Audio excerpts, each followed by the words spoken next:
Hello दोस्तों, अब हम बात करने वाले हैं कार्बोहाइड्रेट्स के बारे में। मैक्रोन्यूट्रिएंट्स 3 इकसाम के होते हैं: कार्बोहाइड्रेट्स, प्रोटीन यानी कि अमाइनो एसिड्स और फैट्स। कार्ब्स इन 3 में से एक है। ये हासिल होता है पौधों से। पौधे इसे फोटोसिंथेसिस नामी अमल के दौरान कार्बन, हाइड्रोजन और ऑक्सीजन को मिलाकर बनाते हैं। कार्ब्स 2 तरह के होते हैं: कॉम्प्लेक्स कार्ब्स और सिंपल कार्ब। सिंपल कार्ब की मिसाल है चीनी, शक्कर, गुड़, शहद और कॉर्न सिरप वगैरह। कॉम्प्लेक्स कार्ब में सभी स्टार्चेस जैसा कि आलू, चावल और साबूदाना वगैरह शामिल हैं। इसके अलावा कार्ब्स की तीसरी किस्म फाइबर भी है। ये जिस्म को ग़िज़ाइयत तो नहीं फराहम करते, लेकिन इनकी भी खुराक में अपनी एक अहमियत और अफादियत है। चाहे सिंपल कार्ब्स हों या कॉम्प्लेक्स कार्ब्स, दोनों ही जिस्म में एनर्जी और कैलोरीज फराहम करते हैं, लेकिन इनका मसल बिल्डिंग में कोई बराह रास्त ताल्लुक़ नहीं होता। इसलिए कार्बोहाइड्रेट्स को बहुत ही स्मार्ट तरीके से इस्तेमाल किया जाना चाहिए, वरना ये मोटापा और मुख्तलिफ बीमारियों का बायस भी बन सकते हैं। कार्ब्स चाहे जिस तरह के भी हों, जिस्म को इन्हें इस्तेमाल करने के लिए ग्लूकोज में कन्वर्ट करना होता है। तमाम फलों और अजनास में ग्लूकोज, फ्रुक्टोज और कॉम्प्लेक्स कार्ब्स का मजमूआ होता है। चलिए अब जानते हैं इनका बॉडी पर क्या असर होता है और इन्हें किस तरह इस्तेमाल किया जाना चाहिए। दिमाग और मसल्स ग्लूकोज से एनर्जी हासिल करते हैं, तो जो भी ग्लूकोज हम इस्तेमाल करते हैं वो सबसे पहले हमारे खून में दाखिल होकर हमारी ब्लड शुगर में इजाफ़ा कर देती है।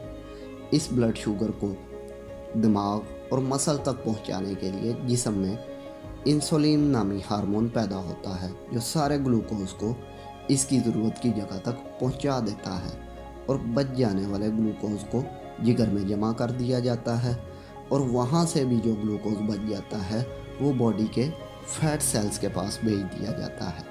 तो अब आप यकीनन समझ चुके होंगे कि क्यों कुछ लोगों में मोटापा ज़्यादा होता है।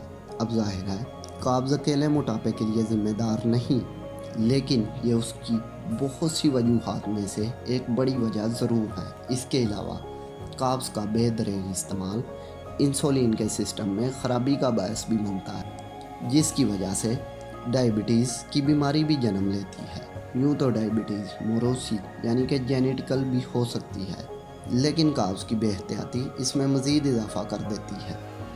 फ्रुक्टोज को इस्तेमाल करने के लिए जिस्म उसे ग्लूकोज में तब्दील कर देता है, जिसके लिए जिस्म फ्रुक्टोज को जिगर के पास भेज देता है। ये फ्रुक्टोज जिगर में फ़ैट की सूरत में जमा हो जाता है ताकि ज़रूरत के वक़्त इसे दोबारा ग्लूकोज में तब्दील करके जिस्म को फराहम कर दे। लेकिन हम अपनी बदखुराकी के बायस ये ज़रूरत की नौबत आने ही नहीं देते, जिसके बायस जिगर फैटी होना शुरू हो जाता है। ये मसला फैटी लीवर कहलाता है। गैर ज़रूरी कार्ब्स कोलेस्ट्रॉल और ट्राइग्लिसराइड में कन्वर्ट होने लगते हैं, जो दिल की बीमारी का बायस बनते हैं। अगर आपके ख़ानदान में किसी को भी ब्लड शुगर, मोटापा, लीवर या दिल की बीमारी है, तो ऐन मुमकिन है कि आपके जीन्स भी इस मामले में कमज़ोर हों।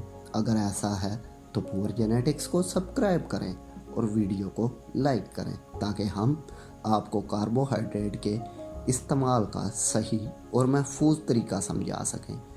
अब आपको करना ये है, सोडा और शुगर ड्रिंक्स का इस्तेमाल फ़ौरन बंद कर दें। जंक फूड और प्रोसेस फूड मत इस्तेमाल करें। गंदम, जौ और दलिया वगैरह मुनासिब मिकदार में लें। चावल महदूद मिकदार में आधी प्लेट या हफ्ते में एक ही बार लें। कार्बोहाइड्रेट्स के हसूल के लिए फल मुनासिब ज़रिया है, क्योंकि फलों में फ़ाइबर की मुनासिब मिकदार होती है, जो कार्ब्स के खून में अखराज की रफ्तार को कम कर देते हैं, जिससे जिस्म में ब्लड शुगर अचानक नहीं बढ़ता। यूँ आपके जिस्म की ज़रूरत काफ़ी देर तक भी पूरी होती रहती है और आपको बार बार कार्ब्स खाने की ज़रूरत नहीं रहती। लेकिन इन्हें भी ज़्यादा मिकदार में नहीं लेना चाहिए। फ़ाइबर के इजाफी हसूल के लिए सब्जियों को वाफर मिकदार में इस्तेमाल किया जाना चाहिए। रोज़ाना कैलोरीज़ के हसूल के लिए प्रोटीन اور ہیلتھی فیٹس کو بھی اپنی ڈائٹ کا حصہ بنائیں، جن کے بارے میں ہم اگلی ویڈیو میں بات کریں گے۔ اگر آپ مزید جاننا چاہتے ہیں تو کامنٹ کیجیے اور دیکھتے رہیے پور جینیٹکس۔